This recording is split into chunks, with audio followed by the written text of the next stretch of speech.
Entre la France et le Royaume-Uni, ça a toujours été une relation vraiment spéciale, vraiment particulière. Ça a toujours été du genre je t'aime, moi non plus, ou on pourrait dire de l'amour vache. C'est-à-dire que on n'hésite pas à se critiquer l'un l'autre, un pays par rapport à l'autre, mais mine de rien, eh bien la relation dure depuis très longtemps. Et puis lorsque ces deux pays parviennent à s'entendre sur un projet commun, eh ben ça peut faire des merveilles. On se souvient du Concorde, par exemple, qui avait ébloui le monde, qui était une coopération franco-britannique. Alors ces dernières décennies, les deux pays ont été aussi différents que possible, l'un étant une monarchie, l'autre une république, l'un plutôt au nord choisissant une société sans doute de services ou basée également sur la finance, l'autre continental essayant de maintenir tant bien que mal son industrie, ses grandes entreprises par exemple. Bref, des voies très différentes également avec la voie très européenne choisie par la France, alors que le Royaume-Uni a très vite choisi, au contraire, de se défaire du groupe européen pour vivre sa propre vie selon ses propres normes. Alors, avec ces pays très différents, on assiste depuis ces dernières années à, semble-t-il, un réchauffement des relations et voire même ces derniers temps à une très bonne entente, semble-t-il, entre les chefs des deux États. Alors, on ne parle pas de Sa Majesté de l'autre côté de la Manche, mais plutôt du Premier ministre. De notre côté, à nous, on parle bien sûr de notre lumière céleste, l'homme qui éclaire notre pays de sa lumière céleste, tout en haut de la hiérarchie. On nous dit que les relations entre les deux pays sont paradoxales dans cet article.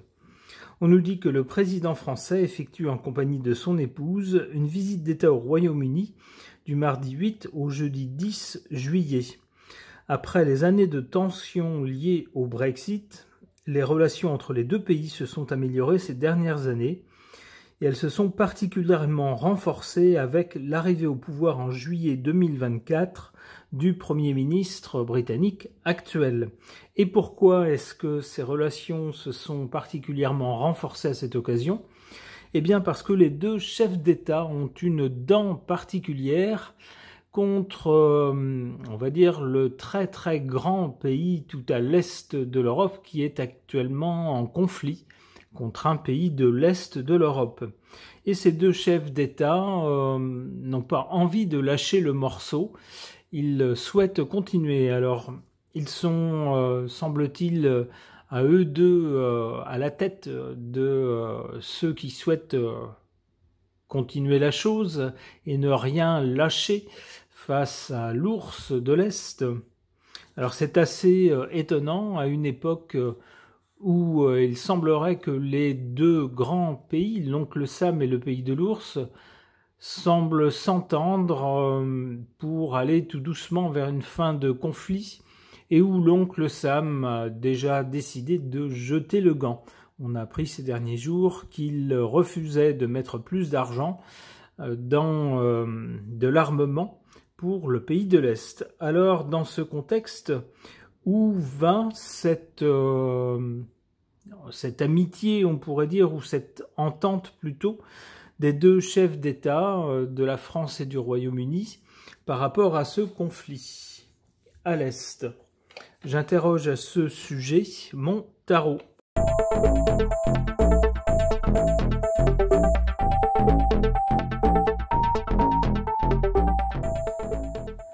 Alors, plusieurs choses concernant cette entente entre ces deux chefs d'État qui sont tous les deux remontés comme des coucous contre le pays de l'ours, le grand pays tout à l'est. À la base de leur connivence, de la connivence de ces deux chefs d'État, on a cette carte du pape qui nous parle à la base de religion, mais plutôt donc de philosophie, d'état d'esprit. Ces deux-là ont le même état d'esprit par rapport à l'ours. Ne rien laisser passer, affirmer, on pourrait dire la puissance européenne. Arrêtez de rire, s'il vous plaît. Et puis montrer qu'on ne veut rien lâcher, montrer qu'on est solidaire, et puis profiter de la situation pour tenter de s'imposer. Je vous ai dit d'arrêter de rire.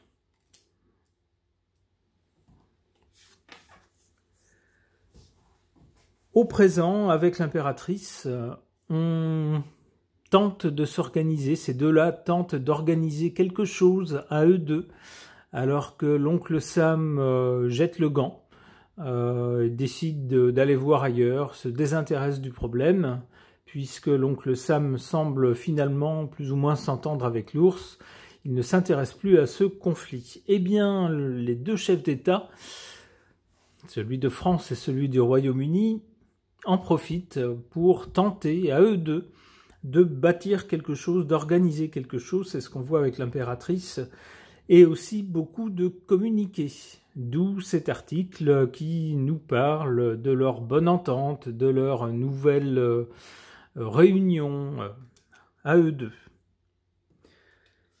Attention, parce que concernant ce rapprochement, le rapprochement de ces deux-là, tout n'est pas dit. Avec la papesse, il y a des choses qu'on ne sait pas. Il y a des choses qui vont bien au-delà d'une simple entente et d'une simple connivence de vue. Il y a des tas de choses qui ne sont pas dites. Alors il se pourrait qu'il y ait des intérêts financiers. Il se pourrait que ces deux-là aient peur, que ce conflit à l'Est se solde par une victoire de l'ours. Peut-être ont-ils gros à perdre si jamais l'Europe, le côté européen, devait perdre. En tout cas, il y a des enjeux qui ne sont pas dits, et des enjeux qui sont assez pointus, qui vont au-delà de la simple entente.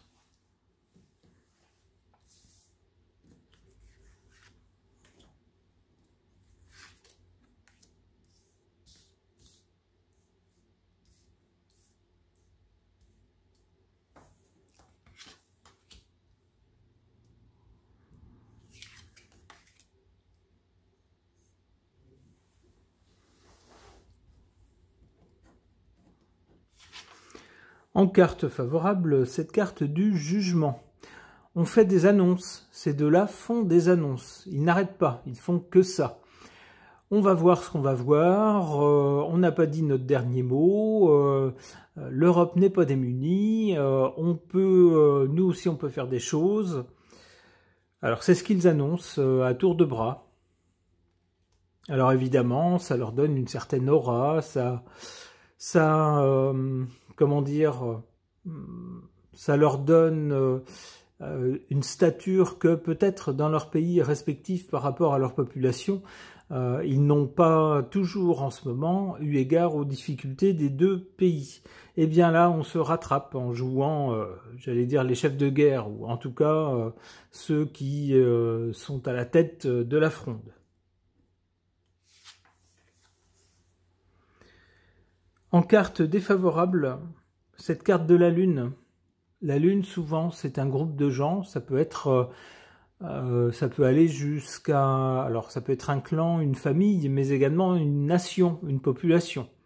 Je dirais que dans ce cas-là, ces deux chefs d'État n'ont pas, alors dans le cadre du conflit à l'Est et des initiatives qu'ils prennent, ils n'ont pas du tout la population derrière eux. Ou s'ils ont une majorité de la population, c'est une courte majorité. Ils ont en tout cas un grand nombre de personnes dans leurs pays respectifs qui ne sont pas d'accord. Alors peut-être sont-ils d'accord sur le fond idéologiquement, mais sans doute pensent-ils qu'il y a d'autres priorités que de consacrer beaucoup d'argent à ce conflit. Un autre sens de cette carte, la Lune. La Lune, c'est un astre nocturne. Ça nous parlerait de choses peu claires, derrière cette entente de façade. Alors ça rejoint ce que suggérait tout à l'heure la carte de la papesse. Il y aurait des choses qu'on ne sait pas. On nous montrerait certaines choses, on nous parlerait de certaines choses, ce qui est évident, ce qui plaît au bon peuple, mais on passerait sous silence certaines choses, peut-être des intérêts à défendre dans le pays de l'Est actuellement en conflit par exemple. Peut-être aussi le fait que si ces deux chefs d'État se rapprochent et commencent à faire des choses en commun, à prendre des initiatives en commun, mine de rien, ça gomme un peu les effets du Brexit. Mine de rien, le Royaume-Uni se rapproche un peu du club des 12, ce qui n'est pourtant pas ce qu'avait souhaité le peuple, qui s'est exprimé.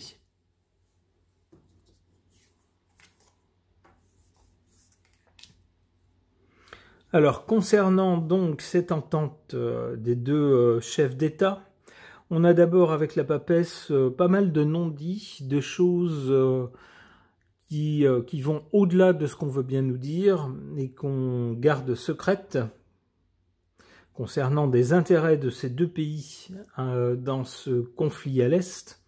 Et avec le Battleur, il va y avoir des initiatives. On peut s'attendre à de nouvelles initiatives de ces deux-là concernant ce conflit.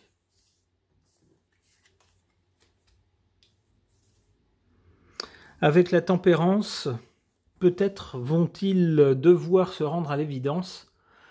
Ce sont deux pays de taille désormais moyenne qui vont devoir, d'une façon ou d'une autre, qu'ils le veuillent ou non, se plier aux décisions prises et surtout à l'entente des deux grands pays, le pays de l'ours et le pays de l'oncle Sam. Et si ces deux grands pays ont décidé qu'on allait vers la fin du conflit, eh bien, les deux pays de taille moyenne vont devoir, d'une façon ou d'une autre, s'y plier. Sans doute vont-ils vouloir, eux, aller vers la fin du conflit, puisqu'ils ne pourront pas l'éviter, mais à leur façon, en essayant de négocier des choses qui soient bénéfiques à leurs deux pays.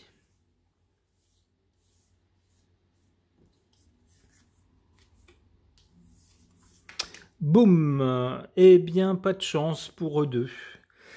C'est la carte du pendu qui sort, c'est-à-dire que ces deux-là, malgré toutes leurs gesticulations, malgré toutes leurs réunions, malgré toutes leurs déclarations, malgré toutes leurs sanctions, malgré toutes leurs initiatives, eh ben, on le voit sur cette carte, ils sont pieds et poings liés. C'est pas eux qui ont l'initiative. C'est pas eux qui peuvent décider des grandes choses. Ils peuvent faire des petites choses à la marge, si on veut, mais la tournure générale du conflit, on va dire, c'est pas d'eux que ça dépend. Donc, eux, d'une façon ou d'une autre, ils peuvent gesticuler tant qu'ils veulent, vociférer tant qu'ils veulent, eh bien, c'est pas eux qui ont prise sur les événements. Donc, ils vont être obligés de se soumettre à ce que les grands auront décidé. Ok.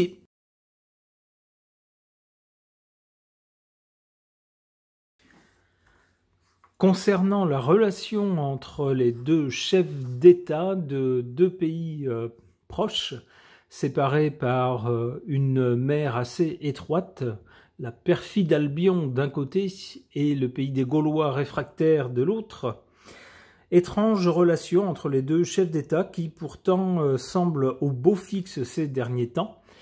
Qu'est-ce que l'encre peut nous dire de la relation entre ces deux-là ? Eh bien, on va voir ce que l'encre nous dit, si elle veut bien nous dire quelque chose.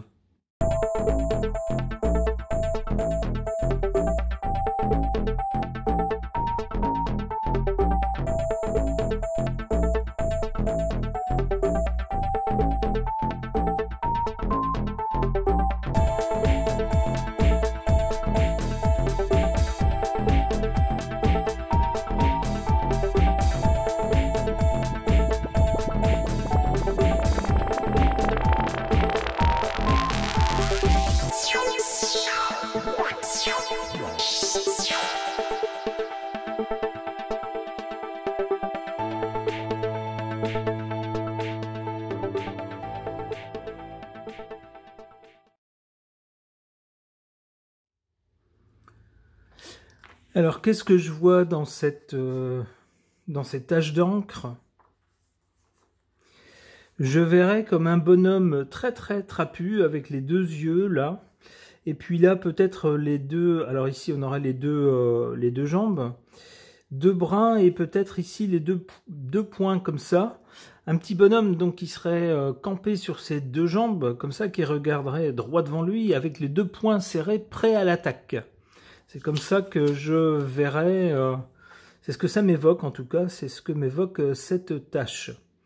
Alors, un bonhomme qui serait dans une posture à la fois défensive et prêt à l'attaque, mais mine de rien, un petit bonhomme, très ramassé en fait. Ça fait penser à ces petits chiens qui sont très agressifs, mais qui finalement, comment dire, ils compensent en agressivité ce qu'ils n'ont pas en volume, et puis peut-être en muscles et en capacité d'attaque. Donc quelqu'un qui prend surtout une posture, attention, moi je sais me défendre, moi je suis prêt à l'attaque, mais en même temps on a quelque chose de très ramassé, de très petit. Donc c'est plus ou moins crédible, quoi. Et alors si on le met à l'envers, qu'est-ce qu'on peut y voir? Bon, ma foi, ça me parle pas beaucoup plus dans l'autre sens. Ici, peut-être deux yeux avec une étrange créature, mais ça me parle pas beaucoup. Eh bien, je vais rester sur la posture du petit bonhomme trapu, campé sur ses deux jambes, avec les poings serrés, mis en avant, hein, prêt à l'attaque, hein, disant attention, hein, moi faut pas me chercher, hein, on va me trouver. En même temps, ça fait un peu rigoler parce que le bonhomme il fait 1m02 si vous voulez. C'est un peu ça l'idée. Ok, eh bien n'hésitez pas à faire part, vous, de ce que vous évoque cette tâche, cet ensemble de tâches d'encre, par rapport à cette relation entre ces deux chefs d'État. Ce tirage de cartes et cette petite séance d'encromancie sont maintenant terminés. Merci de les avoir suivis.